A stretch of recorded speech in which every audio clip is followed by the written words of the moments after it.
तो किस चीज से मारा तुमने? तकिए से। कहाँ है तकिया? बोरा। इससे ही मारा था? हाँ।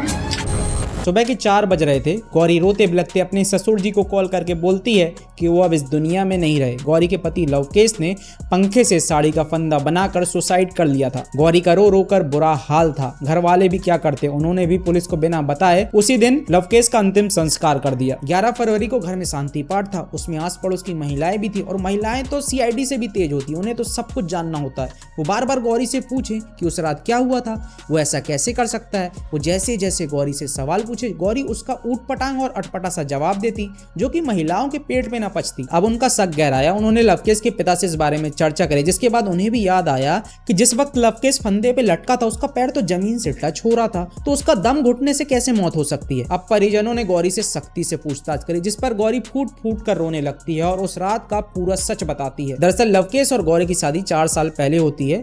उनका 3 साल का मासूम सा बच्चा है। हंसमुख कपल थे।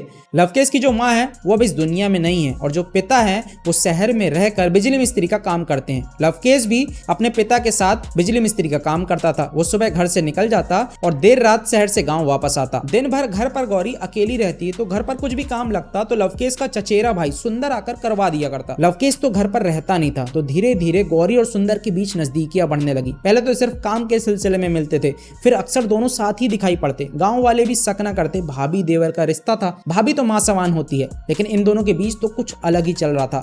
लवकेश के पीठ पीछे दोनों प्राइवेट टाइम स्पेंड करते। 9 फरवरी की रात लवकेश अपने घर में सो रहा था। चॉकलेट डे का दिन था। अब गौरी अपने आशिक को कॉल करके अपने पास बुला लेती है। अब देवर भाभी उस समय जिस भी सिचुएशन में हो वो तो नहीं पता, लेकिन कुछ गलत कंडीशन में उन्हें लवकेश ने देख लिया था। जब तक वो हल्ला करता उससे पहले सुंदर लवकेश को पटक कर उसका मुंह तकिए से दबा देता है और गौरी दोनों हाथ पकड़ लेती है कि वो तकिया ना हटा सके। पूरी जान लगाने के बाद भी वो दोनों के चंगुल से छूट नहीं पाता और तड़पते तड़पते अपनी सांसें तोड़ देता है। लवकेश का मर्डर करने के बाद सुंदर अपने घर चला जाता है और सुबह 4 बजे से गौरी रोने धोने का नाटक शुरू कर देती है। गौरी इस कदर रो रही थी कि उसको देखकर पूरा मोहल्ला रो रहा था, लेकिन उनको क्या पता था कि ये तो मगरमच्छ के आंसू है। लवकेश 5 बहनों में इकलौता भाई था। फिलहाल पुलिस ने दोनों आरोपियों को तो अरेस्ट कर लिया है, पर गौरी जैसी औरतों को चाहिए क्या? पति कमाए तो टाइम नहीं देता, अगर ना कमाए तो निकम्मा। सीधा साधा पति था, बेचारों को अपनी गंदी हरकतों के चलते मार डाला।